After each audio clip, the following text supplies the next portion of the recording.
The UFL Gambling Podcast Week 2 reaction show on the Sports Gambling Podcast Network is brought to you by Cut. Cut is a peer-to-peer social betting platform that's US based and available in 40 different states. Head to cut.com. That's KUTT.com. Use that promo code SGPN for a 10% deposit bonus.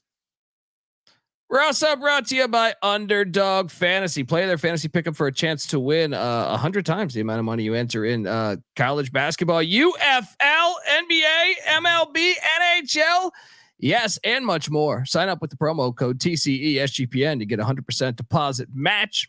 We're also brought to you by AVO. Yes, the premier arbitrage sports betting tool, AVO. Use their tool to bet both sides and lock in a profit. Access their platform for free, arbsversusodds.com. Once again, that's at arbsversusodds.com. Plus, in honor of the Masters Week, the Golf Gambling Podcast guys are giving away a tailor-made Spider X putter for free. Enter at sportsgamblingpodcast.com/masters. That's sportsgamblingpodcast.com/masters. And remember, as always, folks, to let it ride. Hey, this is Pac-Man Jones. You're listening to SGPN. Let it ride.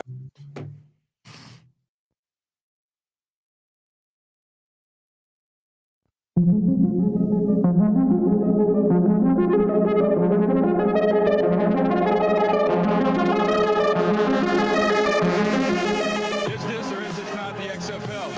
Yes, it is. Do I or do I not currently have a pulse? Yes, I do. Let's play football. Welcome to the UFL Gambling Podcast Week 2 reaction show episode. Well, make sure you get on over to, you can watch this show, youtube.com/the UFL Gambler, I'm sorry, youtube.com/@the UFL Gambling Pod. I always mess this up. We're also on Twitter at UFL Gambling Pod. It's been another week of action. We're going to break it all down. Perhaps you're wondering who the hell you're listening to. And that's fair. My name is Kobe Swinging Database Dan, aka Pick Dundee. That's not a pick. This is a pick. He was raised in the land down under, where a man thinks on his feet, speaks with his fists, and lives by his wits. When Dundee happened, he was a superstar. I think tide turning, as I remember, I was raised in the desert, but tides kind of, it's easy to see a tide turn. Did I say those words? Woo! Fun week of action. I got some complaints. It's me. All right? I got them loaded. I got them locked, loaded, and ready to go. I am joined by my co-host, the host of the Bottom Line Bombs podcast. Get on over there. Check out that podcast. They call him the man in the box, aka the bet detective. Give it up for CJ Sullivan. How you doing, buddy? All right, not bad. What's up, fellas? A little different week 2 than week 1. Not the gravy train of success, as things kind of settled. UFL was back on their bullshit this weekend, if you will. Of the alternative football. I feel like they were. I really feel like they were. And also, we are joined by third man in the booth. He is the host of the Old Fashioned Football Podcast and the NFL Gambling Podcast. So make sure you get on over there, subscribe to those. Give it up for Justin Mark, aka J Mark. How you doing, buddy? I'm not surprised you have some stuff to complain about. There was some really questionable stuff going on, whether it was coaching, refereeing, just everything. So I have complaints. So I'm definitely not surprised that you have complaints. Oh, I'm sorry. Wait, I'll bring that up later. It's just questionable stuff going on. Look, and we love spring football. We don't want to see spring football go away ever. But at the same time, it's our job to call out bullshit when we see it. And we got a lot to talk about. Let's jump into the first game that happened here. But before we do that, I want to tell you that you're listening to the Sports Gambling Podcast Network, and this is the UFL Gambling Podcast. And it's Masters Week. So check out the Golf Gambling Podcast. And those guys are giving away a free tailor-made Spider X putter. Yes, for free. sportsgamblingpodcast.com/masters. Check that thing out. And attention, folks, in San Diego, California. Sean Stacking the Money Green and Ryan Real Money Kramer are going to be going to San Diego to a special Circa Sports watch party starting Tuesday afternoon at 4 p.m. at Swing Social. Free drinks for anyone wearing Cubs or Padres gear. So come grab a cocktail and say what's up to the guys over in the whale's vagina, San Diego. All right, we're back on the UFL Gambling Podcast. And look, game one was, to me, I have a hard time with game one. I'm sure the fans, the lay fans, I just don't think I see parallel with the average person who watches football. Because I don't think this game, it was cheap to me. It was cheap. I don't like the 4th and 12 rule. No, I don't think San Antonio. Now I'll talk shit about Memphis all day, because to me, in these rules with this league, you need to be more aggressive. You're at the fucking 2-yard line on a 4th and 2. You're kicking field goals. In my opinion, like when you have a league with 9 points, you can score 9 points each possession, and then you can go for a 4th and 12. You have to be more aggressive. Yeah. But I still, as someone that loves football, that played football, that just, I fucking don't think San Antonio should have had any business winning this game. I thought it was a questionable call. And that's my problem too with the replay. If you're replaying every play, is it me or is it ESPN that does a really bad job on replays? I feel like Fox gives you better replays. And I caught this game for a second time on Sunday morning. I watched it on Saturday, but Sunday morning I was, up early doing some stuff, and I had it on here in the office. They don't ever show us a good look to me. And this is what I brought up here. This is the 4th and 12. I went frame by frame. That is the first frame that we get. Now, I don't know if that's a first down, and they didn't even really talk about it. They didn't talk about it enough where that's a huge play in the game. Yeah. Well, it is the game. And it just doesn't make sense to me that you would not. And there was also a play in another game that we'll talk about where it's a huge play, and to not talk about it or give us a honest replay, it almost feels like you're cheating the game. Yeah, it was definitely close if he got it or not. I don't understand why it's only 4th and 12 to begin with.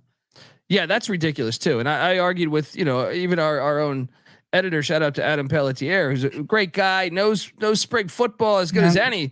But he's a good editor. Keep it at that. I just don't like gimmicks. And to me, it's a gimmick. I don't mind switching. Ratings. Yeah, I don't mind switching it up, but it's got to be harder than 4th and 12. Yes, especially in today's game. I said 4th and 20. It should be 4th and 20. I don't mind that 4th and 20. At the very minimum, 4th and 15.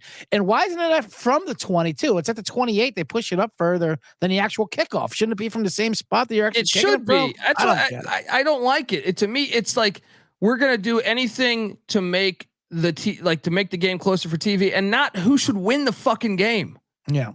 Like the one team dominated the game. Now, yes, were they way too conservative, but they dominated the football game. Right.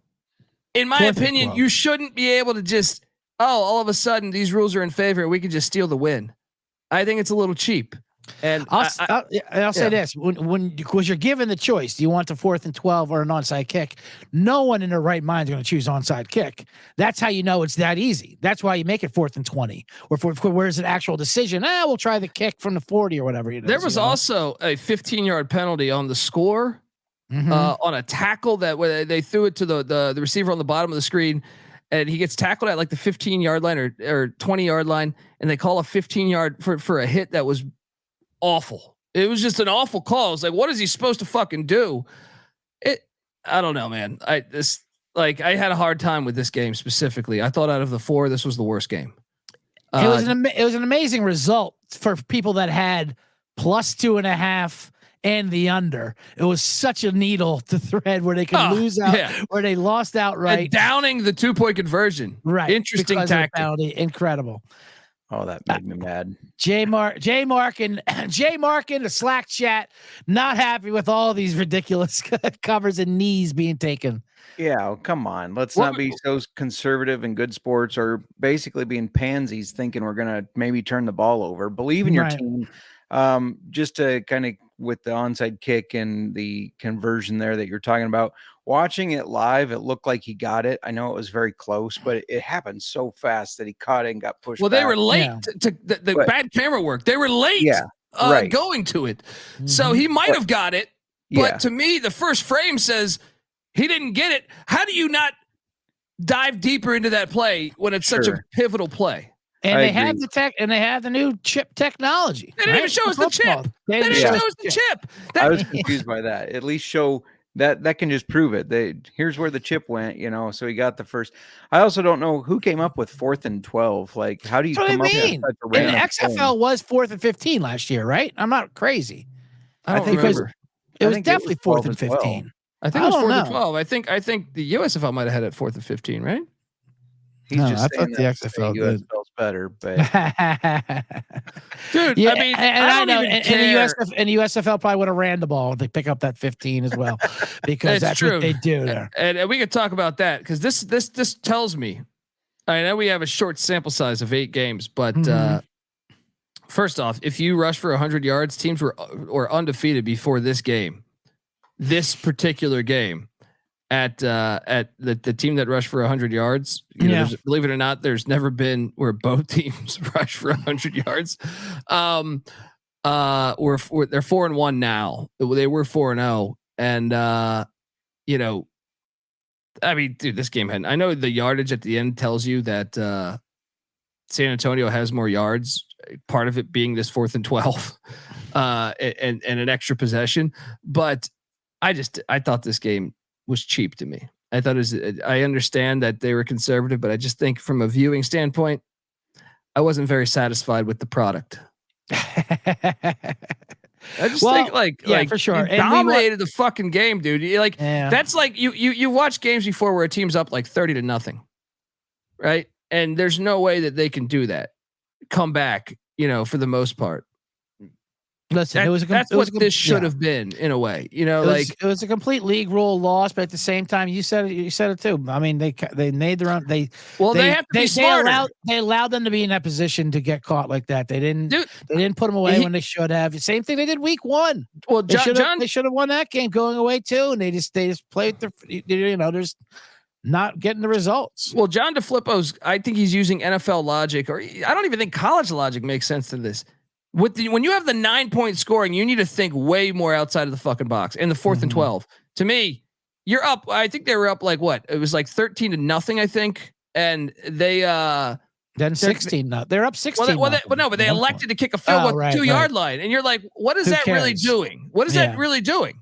Like you gotta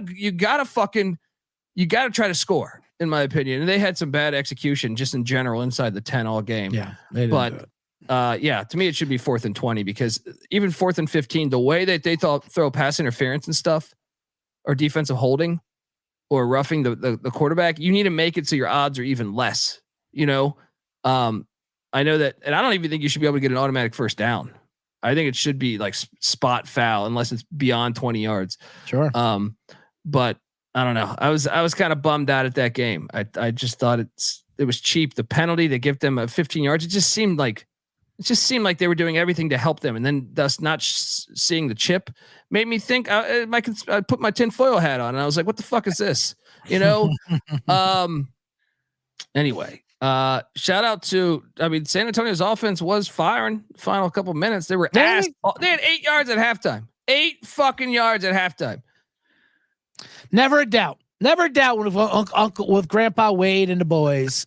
He was shocked as anyone. They had to tell him they won. What do we do? We won. All right. Son of a bum. Anyway, the next game we jump on over to the Renegades and the Battlehawks. Now this game, look, I know I hate the little Battle Dome there, but shout out to 40,000 fans showing up. 40,000. 40. The exact opposite of that Memphis game. Yeah, Memphis doesn't know they have a football team. I don't think. Actually, the worst was Ford. Ford Field had the worst turnout, right? I think I read that out of all 4. There was 8,700 at Simmons Bank Liberty Stadium. Just call it the Liberty Bowl. Don't do that corporate shit. You know what I mean? That's what they listed, at least 40,000, of course. But Yeah, the other one that looked The Ford Memphis- Field one was the lowest. Yeah. At least that Memphis looked pretty bad though, for sure. It did. When one side of the field. Yeah. Oh my God. Jeez. And I think Ford Field was more spread out, so it gave you the illusion. Yes. Of that. Memphis, there's nowhere to hide. That's just Yeah. empty seats. Yeah. And when you listen to Moose Johnson talk about it, it is not good. He's like, yeah, it's not where we want it to be, but we had a late schedule. He said TV slots not preferred. We went up against the women's basketball game. Not good. All right. If you're worried about going against the women's basketball, yeah, we got Masters next week. Let's see. Some MASH reruns going on. You can't put it. It still charts well. It still charts well, guys. They ran a Baywatch marathon, I think, on the CW. And the big bouncing tits are always going to outshine us. There's a Smallville episode, I think, that a lot of people haven't seen. I mean, this game was fun. This was a fun game to watch. As predicted, the best game of the weekend. I said, which ones you want to watch? This is the one at the Battlehawk Dome. Arlington, there was a lot of whatever. Bad calls, Tony Meatballs. Oh, Tony Meatball did his best to lose this, by the way. Oh, fourth and literally like 3 inches. As I punt the ball. They're so lucky they didn't lose this game. I can't take it. I can't take Tony Meatballs. And I got to be honest. I think I have I appreciate it because there's 40,000 some fans showing up there. But the amount of in the Reddit channel, the amount of arguing, all these fucking Battlehawk fans can fuck off. You know what I mean? Get the fuck out of here. We should have led with that. Colby and his multiple personalities, and he might be Colby, CJ, and J Mark. He might be all of us. Yeah, what's going on in the Reddit thread, J Mark? Let me explain what happened at early Saturday morning. I wake up. Mm-hmm. J Mark has sent me this link to Reddit, and I respond on my phone, but I had not charged. I have a child, and I was just up weird hours. I did not. My life's not as planned as it was before, so my phone was like literally on fucking 1%. Mm-hmm. Essentially. So I'm responding to this as I'm at breakfast. My wife's computer stays pretty much by the breakfast table, right downstairs in my apartment, and I'm responding, and I go, "Fuck, battery's out on my phone." So I quickly, my wife's computer was my computer, right? So it has the Slack there, you know what I mean? So I jump into Slack, click on the same article, and I don't realize that I'm on her Reddit name, right? So I then comment again, and then everyone's thinking I'm sitting over here, and everyone thinks all 3 of us. It's all J Mark. That's what's the funniest part is everyone's blaming J Mark. But then I deleted it right away. But of course they didn't let me have that one because now this is what they're attacking our power rankings. Is that what's going on? Okay. Even funnier is like, who cares if it was? I mean, it wasn't in this scenario, but I'm just saying. I was responding. It's like, okay, look, I'm telling you the truth, but I don't really give a fuck if you believe me or not. What are we doing here? I like the person that was at least 2 people have said they're Colby. You forgot what burner account you're under. You and Kevin Durant, the same, trying to protect. Well, I'll tell you this: watching the Battlehawks win, I still don't think they're sniffing the top of the league. Now I will say this, and Maceo Durant, we are a huge fan of him at Duke, me and my brother. And I've always wondered why he didn't get more burn in this league. Even last year, it's like they don't give him enough reps. He showed out, and they rushed for over 100 yards. Tony Meatball, and for me, they've been playing pussy ball for the past year and a half.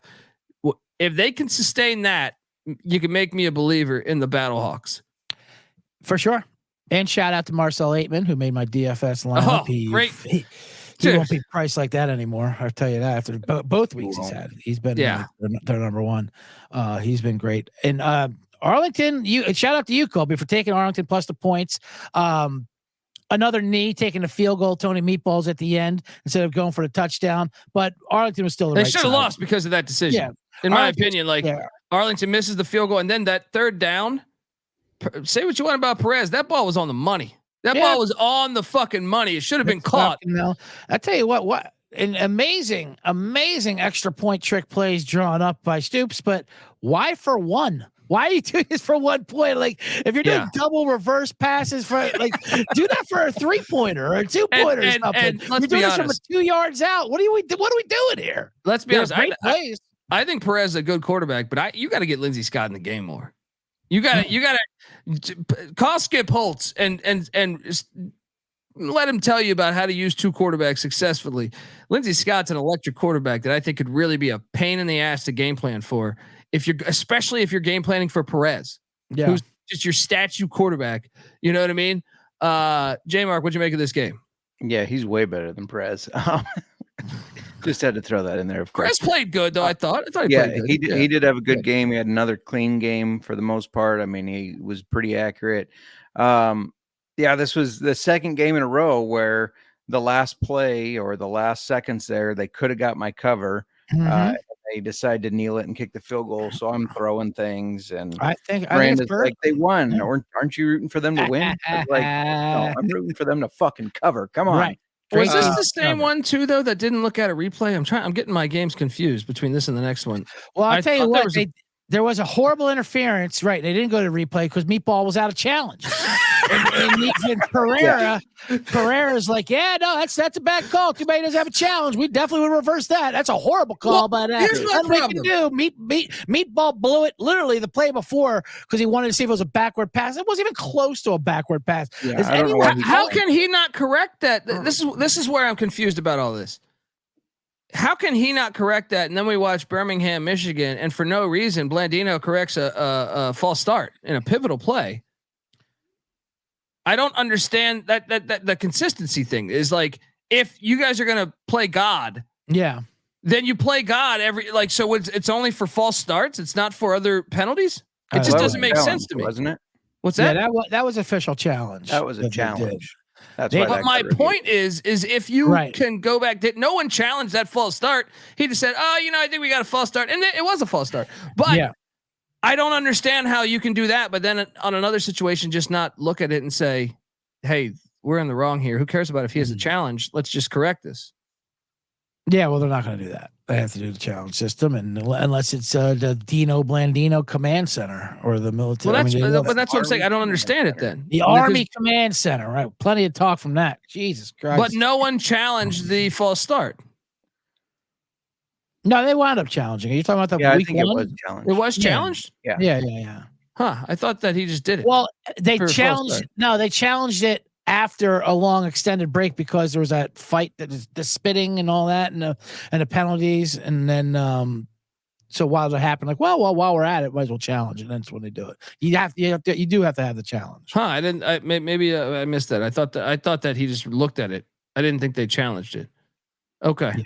Well, I'm gonna get to bet detective on the case of that one. But either way, Meatballs blew it as much as he possibly could by not having that challenge. Dude, how do you not go for that fourth down? How do you not? It was like it wasn't even that far. Like it wasn't even in your own territory. It's like midfield. It's like you're talking this much, and you don't go for it. J Mark, what'd you make of the game in general? Yeah, I mean, overall, I was disappointed. I thought the Battlehawks were going to get back home and just really rout Arlington, who is showing that they're an okay team. I still don't think they're a power team by any means, though, and the Battlehawks are supposed to be, and I just don't think they're there this year. I think the defense is lacking. The run game finally showed up, and it didn't make a difference of letting them pull away. Overall, just being back at home, it was disappointing effort, I think.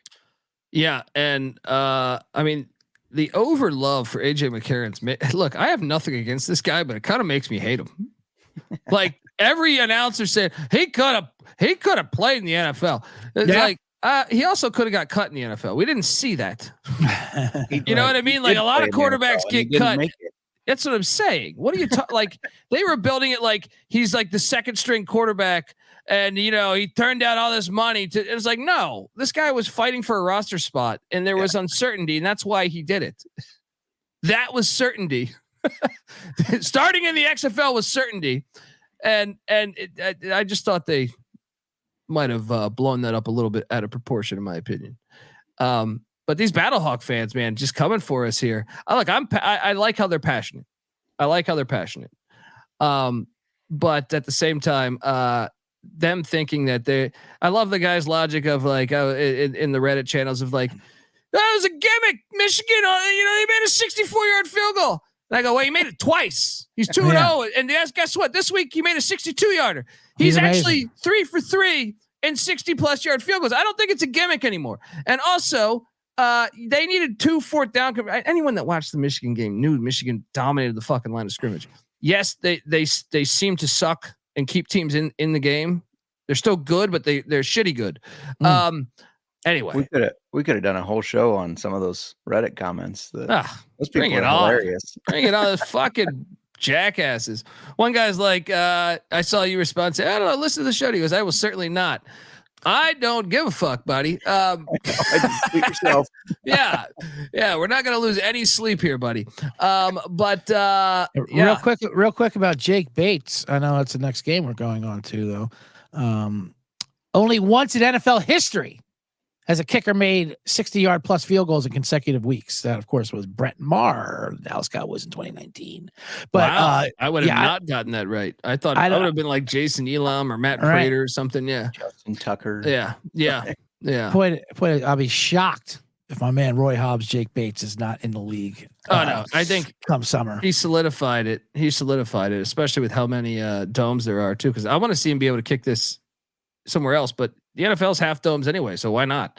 I want to see him make a 62-yarder though at the Liberty Bowl though, or at Aldi or something like that. The Rice Bowl.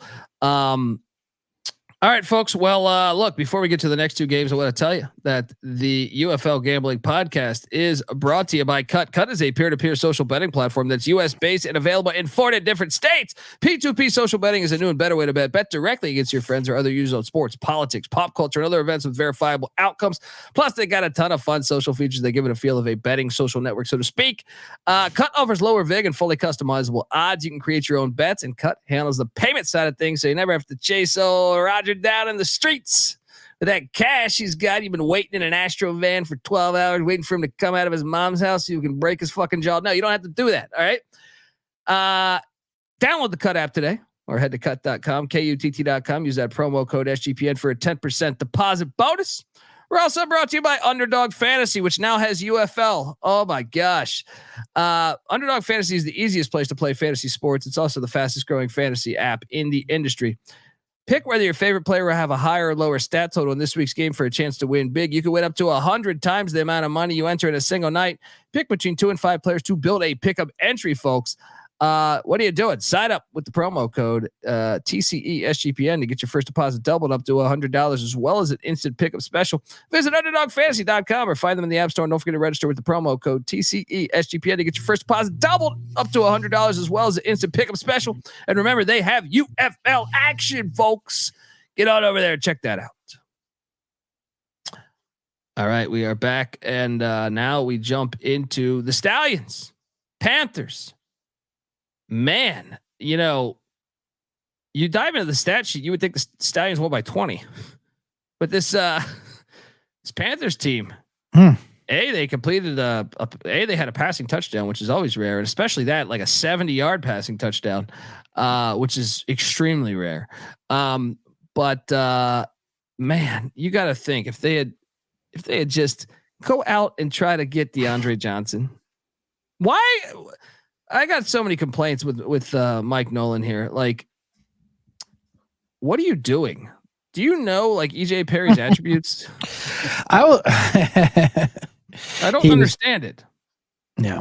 Like what are you trying to accomplish here? You're trying to make this guy fucking Dan Marino, like dropping him back there that many times. It's not his game. I understand. Like they also did a great job bottling up the run, which was Birmingham's defensive line, by the way. That's the best defensive line in the league, maybe too. They got after it. I thought Michigan would run for more than 47 yards. But let's not throw the ball 34 times with EJ Perry. I don't think you'll ever win a game throwing the ball 34 times with EJ Perry. What in the hell is that? Now they had their chances. They were in this game, but 34 passing attempts with the shittiest quarterback in the league. I don't know. know. He was so bad. I will say this: the first couple series were really bad, like skipping passes like that. Then he started getting in rhythm. He drove him downfield. He had him in a nice place, and they got an unfortunate interception with the tip ball to line. The ball popped up, and then they pulled him. I think at the wrong time. This whole league is just in love with a 2-quarterback system, where I feel like they're forcing it a lot. Not that Perry doesn't ever not to be deserved to be benched. I mean, I can get that, but they didn't. Well, Etling only threw one pass. I know. And then Perry threw the deep ball, and then he didn't run enough either for what he does. But he is so bad, and that's a shame because he's the only thing really holding. Dude, this team the whole back. team is good. It's just that's what I'm saying. But they have access to free agents. Yeah. Or you could, this is the UFL. They got a history of rigging trades. Go get Lindsey Scott. Go get for a Luis special Perez. teamer. Yeah. Go get Luis Perez. Let's win. Let's run it back, baby. Oh man. I mean, and I think we do need to talk about the Stallions are so much better than any team in this league. Now, granted, they struggled passing the ball a little bit. 13 of 27 as a collective between him, Martinez and Corral. Just 5.2 yards of completion with a pick. Terrible red zone offense. I know Skip Holtz highlighted that, but how about this? They had 160 plus yards on the ground. I think altogether it was 161. 4.9 yards a carry against what we think is the best defense in the league. God damn, the Stallions are good. They're better than all. They're just way better than the rest of the league, in my opinion. Yeah, they should have won by a lot more. Well, the Panthers do though. They play. They muck it up. They do muck it up, and it's hard to blow them out. And they did have a chance to win this game. And this line actually went off at 7. So if you had that late number, good for you for getting the push. Here's the thing: I think they could win with EJ Perry if they just didn't pass that many times. Like if you just try running more. Quarterback powers. We talked about it. Yeah, or just the option read. Can I say something real quick about the announcers in this game were tilting me as well. I was on the under, and I know XFL and along with every other sport, embracing gambling as much as possible. We are a gambling show on a gambling network, but we know how to talk about gambling. I hate when the announcers are forced to talk about gambling and they have no idea how to do it. And they have Stormy there on the sideline. She knows how to do it. She's a pro. Let her handle it. Yeah. I don't need this guy in the middle of the game saying under looking good. Under's looking real good after the end of the first quarter. Next, explosion of points in the second quarter. Over's looking good. Over's looking. That's what he did. He switched it right up. I'm like, you motherfucker. I'm on the under. Stop jinxing it. That's a real thing. You're the goddamn announcer. You're pushing it into the world. And then he goes right back to, looks like the under's going to come in around on the fourth quarter. Shut the fuck up. Right when EJ Perry's about to drive in, put it in overtime, and then the over hits. Yeah. I was 15-yard penalties. I'll tell you this, though. Michigan with that kicker. Love them. I don't know. To me, this is impressive that they only lost by 7. You look at the stat sheet, they should have lost by 20. But they're able to, come up with, drives where they have 4 yards and make a 65-yard field goal. J Mark, where did he play soccer at? I don't know. I'll have to look that up. Was it at a college? Did that not have a football team? Did the coach not? I thought he was at Arkansas. Not hear about Did this he go guy? to Arkansas? I think he went to Arkansas. Well, what the fuck's going on? Where's Houston Nutt at? Can we get someone over there and say, hey, I heard a guy's kicking a ball 70 yards. Can we get him over to just can we just borrow him for a Saturday? That's all we got to do. I mean, my God, this guy hasn't had attempted a kick since high school. And he's the greatest. Jake Bates. Yeah. Arkansas, Texas State, and Central Arkansas. Jesus Christ. Why is he not kicking on footballs? Yeah. I mean, I'm going to say this right now. It gives me confidence, though, that Michigan, moving forward, can still be a player in this league. I don't think they're a championship contender, but I think this is a playoff team with that defense and the fact that they can kick like that.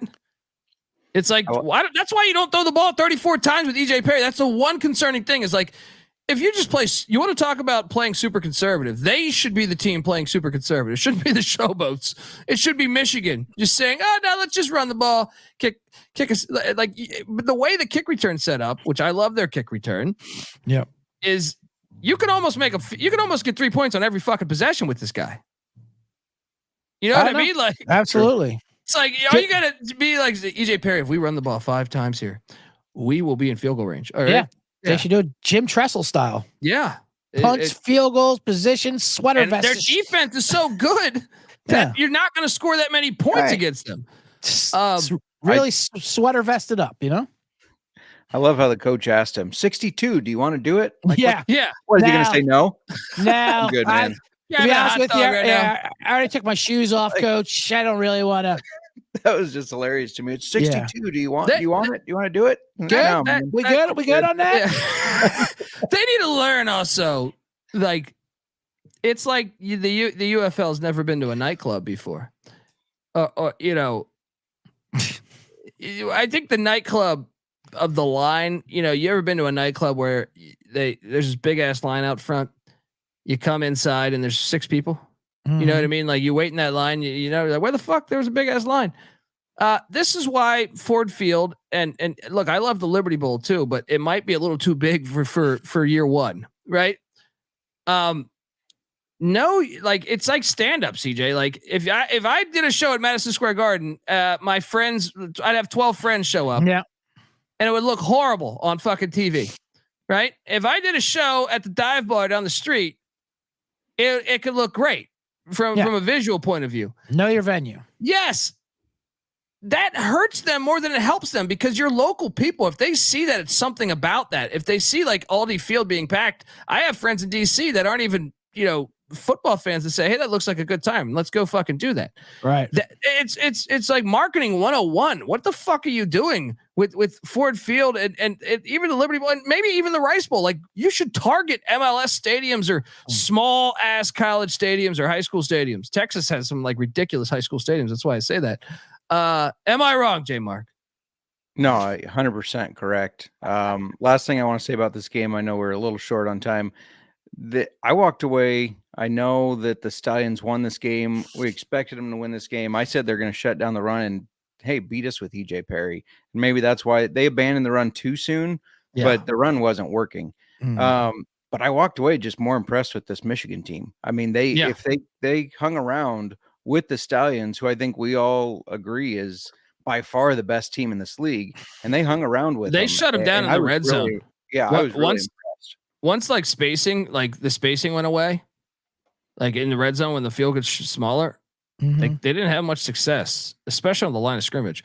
Alfred 44 says, "Damn, I missed the Showboats rigged game recap." All right, let's talk about the final game. This game was a little wacky, but DC the Roughnecks the Defenders beat the Roughnecks 23-18 at Aldi Field. DC remains undefeated at Aldi Field in the 3 seasons we've had of XFL/UFL action. Both teams. Now I'll say this: they found a blessing in disguise. Quentin Storm and Normandy Beach. No, that was Reed Sinnott. Yeah, wait, hold on. That was Guantanamo Bay, right? Guantanamo Bay, yeah. They're both Tennessee quarterbacks, so I always get them confused. Reed Sinnott coming in looking like the next Jeff Hostetler in there. Both teams did struggle. The Defenders had 82 yards rushing and 3.2 yards of rush. Still very concerned about their offensive line. Roughnecks even worse, 50 yards on the ground, but at least Sinnott, that like once they made that transition to Sinnott, to me the offense looked much better. DC blocked a punt early in this game. Also a key pivotal strip fumble. They probably had no business winning this game, but we pushed the over hit for us, and or at least for me, I took the over. I'm not sure what you guys did, but I kind of came away thinking these are the 2 worst teams in the league. That pick 6 was you can't. It wasn't good. Wasn't ideal way to start the game. Especially when I was on DC big. I like them. Maybe I like St. Louis and DC is my 2 favorite plays, and I was on DC a lot heavy, especially when St. Louis didn't cover. And that pick 6 happened, but you can't complain too much because that's what happens in this league, especially when you have J Mark's favorite quarterback, Jordan Samuel. That's what he does. But they did move the ball well. Didn't cash in is great. I was impressed with the way DC came back about it. The miracle push happened. With I am out on Reggie Barlow though.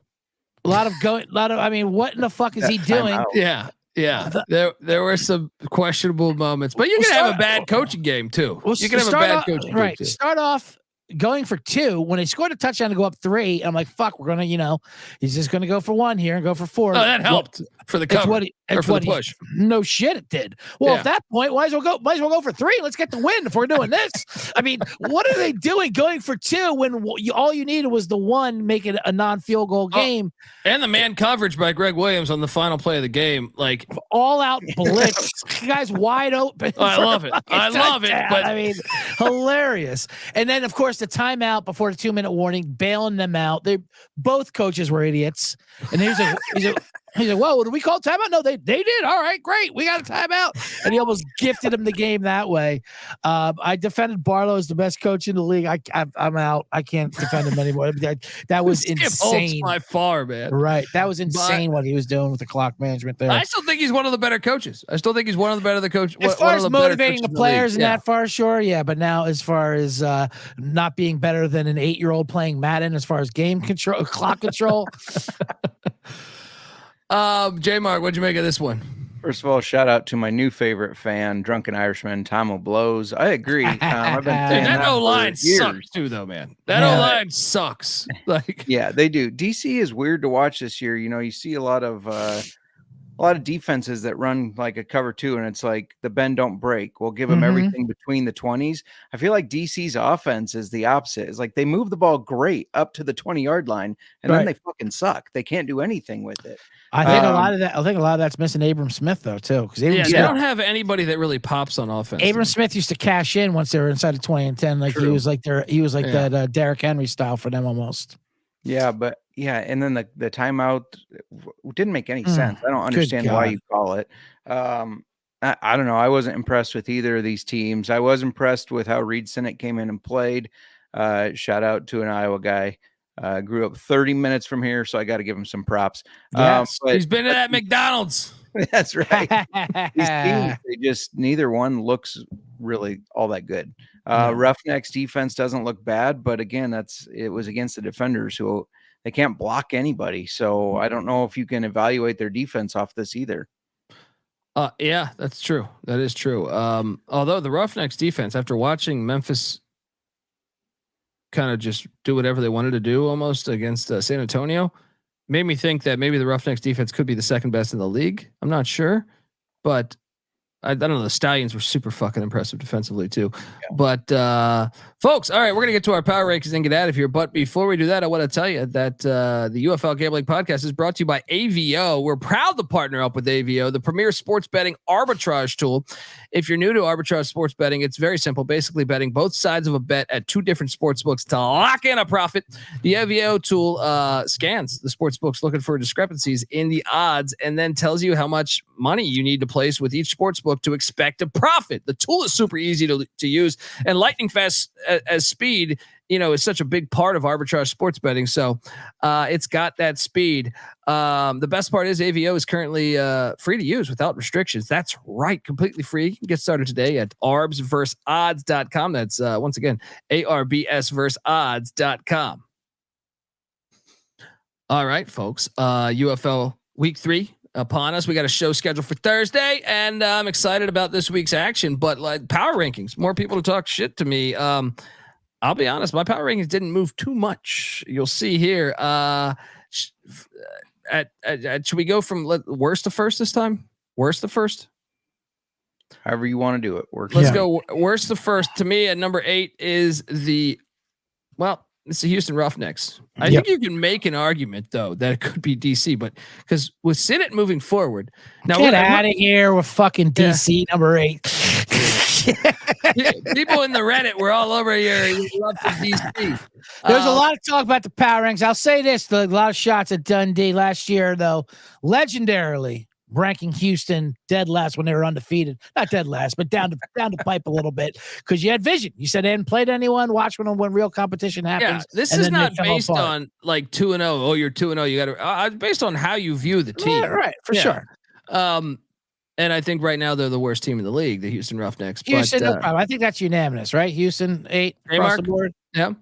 Yeah, I was also tempted to put DC down there, though. Oh, But you guys Drunken yeah. Irishman got a good point. They do get points for the beer snake. Yeah, come True. on. And we know, And that home field will steal some wins. Probably it will steal some wins that probably they shouldn't Like get yesterday. Yeah, well, they yeah. won. All right, let's go. They could have won week 1. I They understand. could have won week 1, and it's a transition. They're going to take a little while to get going. But I mean, they're still decent. Let's relax. I'll make my case where I have them at 7, and I'm with you, CJ, though, that I don't really buy into the middle of this order. Yeah, but based on some of them with head-to-head wins, I got to put DC at 7 right now. Could DC be number 4 or 5 in no time? Sure. Yeah, I don't. I'm a little higher on DC, even though I knew it was going to be trouble coming out the gates for them. Who do you have at 7? 7, I have Memphis. I know. Woo! I mean, they. I know they're 1-1. I was more. Their defense was awesome until the final 5 minutes of the game. I was more impressed with their loss. Obviously, that's than their win week 1. To be honest with you, I was kind of disappointed with that. Listen, I want to put San Antonio below them. They almost have never trailed this entire season until the final 2 seconds of that game. Yeah. With that crowd, that whole atmosphere, everything about Memphis, I think these are bad signs for teams that should have won shitty uniforms. They should be wearing the red and silver. I don't like what I mean? The red and white. I don't like anything about this. They need more of that crime element in there, like you were saying, by that stadium. I don't know. Something's going on with the barbecue. These are signs I don't like. Team that they should have won. They should have won both games going away, and they tried to lose them both, and they did wind up losing the one. J Mark, who you got at 7? Yeah, it's unfortunate we're on video. Everybody probably saw me have to pick my jaw up off the floor. Showboat at 7. Jeez, Louise. I had the Defenders at 7 too. I'm not impressed with them. Maybe they do turn it around, but as of right now, not impressed. Yeah. At number 6 for me, unfortunately, I think this team is a lot better, and I don't think they're going to stay at number 6. I got the Arlington Renegades. I still, after watching that Renegade Battlehawk game, I think they'll beat the Battlehawks in Dallas or Arlington, whatever the fuck. Mm-hmm. And I also think they're capable of beating pretty much anyone in the league not named Birmingham. So I think Arlington's probably, for being winless, they had to go to the Battle Dome with that filthy arena with all those 40,000 fans. And then they got the Birmingham Stallions. Nothing wrong with that. Nothing wrong with being 0-2 there. But that's where I have them. Who do you have at 6, CJ? Yeah, I mean, I have Arlington a lot higher. We'll get to them later. I have San Antonio at 6. I wanted to put them at 7, but because they technically beat Memphis, I couldn't do it. I would agree with your assessment there. Like if they were to play next week, right, I would take Arlington to beat them. It's tough right now to say that. So I'm going with Colby style. I don't count. That's how I have Arlington. I mean, we'll talk about Arlington later. And I'm regretting it already, not putting Memphis ahead of San Antonio because of that bullshit thing last week. But out of respect for son of a bum being 2-0, I'll put them at 6, even though I do not think they're a good team. Colby and I not doing a good job at proving to the Reddit crowd that we're not the same person. I also have the Renegades at 6. All right. Okay. At number 5, I have the Battlehawks. I think they're average. I think, that home crowd helped them get that win. Tony Meatball certainly did not help them get that win. And to me, they're average. They're the epitome of average so far in this league. But I'll tell you this, if that run game starts going, you'll make me a believer. You got to be able to run the ball a little bit because to me, they've been the epitome of like a pussy team over the past 2 years. But hey, middle of the pack right now. CJ, who do you got at 5? 5, I have Michigan. I think they're going to. I have a feeling there will be between 5 and 4 all year long, win or lose. That's what they're going to be. That's where their ceiling and their floor is for me, Michigan. I mean, they cling on to you. They won't get blown out, and they won't blow you out. They're either going to win or lose by less than a score. Yeah, I was impressed with that loss versus the best team in the league, Birmingham. With that defense, is obviously impressed week 1 with the walk-off field goal victory. That's what they are. They're tough. Their defense is legit. They were still popping, flying around there, and they got the kicker. So give me, Michigan at 5. And you can put that in permanent ink. J Mark, who you got at 5? I have the Battlehawks as well. You guys will be surprised to know I almost put Renegades above them. That was a pathetic. Me too. Me too. I think, like I said, I think it's very, very close to me. Yeah. At 4, I have San Antonio. I still think they're a phony ass 2-0.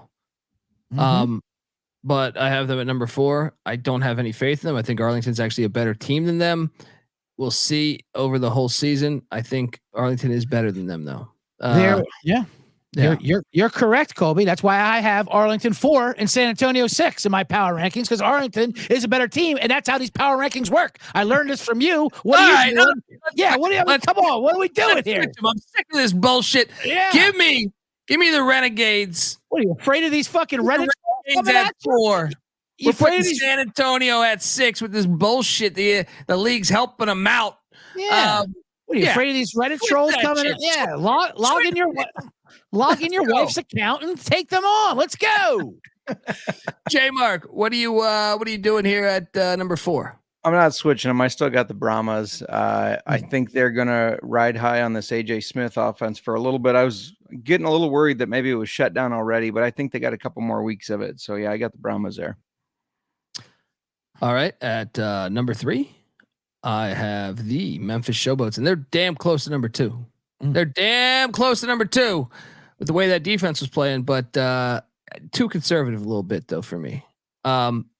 So I got the Showboats at number 3. Take that, CJ.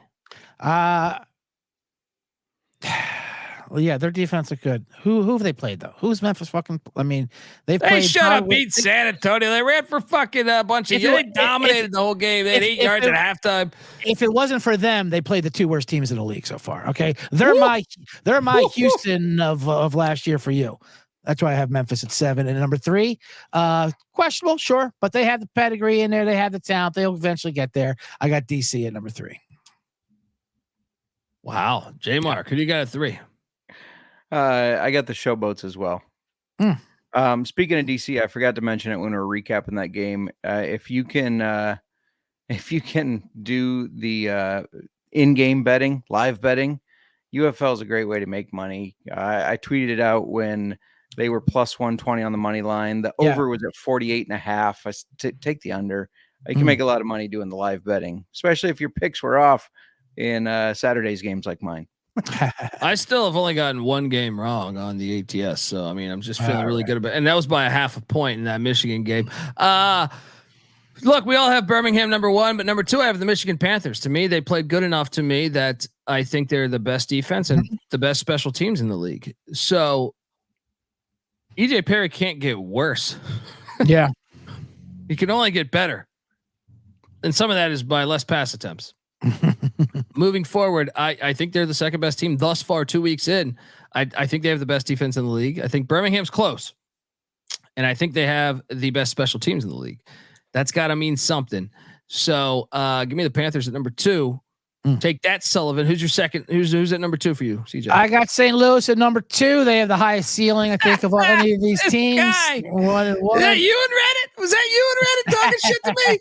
They're talking about playing to the Reddit crowd. Yeah, absolutely. I mean, when they were clicking, even in that game, when they went down and then bang, a 60-yard touchdown and take the lead right back to them with McCarron. Like, there's no other teams that really can do that in this league. That just has that explosive offense that can, now that the Danucci is out of the league, I have to cling on to the fucking baby boy of AJ McCarron and doing it for the family. Oh God, here we go. I will take AJ McCarron over EJ Perry. That's for goddamn sure. Yeah, but the problem is the rest of their team's a bunch of pussies. All right, and you take Michigan. Michigan will fuck them up, but we already saw it. J Mark, who's number 2 for you? Yeah, I got the Panthers. Like I said, I walked away with that game very impressed by how they held their own against the Stallions. Best red zone defense in the league too. Let's go. We all have Birmingham number 1. This is the show. Yep. Give CJ Sullivan a follow on Twitter at CJ Sullivan _. Give J Mark a follow on Twitter at JMarkFootball. I'm on Twitter at DColbyD. Check out the Old Fashioned Football Podcast. Check out the Bottom Line Bombs Podcast. Check out the all of our shit: the college experience, the college football experience, the college basketball experience. The CFL Gambling Podcast is going live this year, and until check out the Sports Gambling Podcast every Friday on VSiN. So Anyway, folks, until next time, this is the UFL Gambling Podcast. You better start thinking about yours. And we out of here.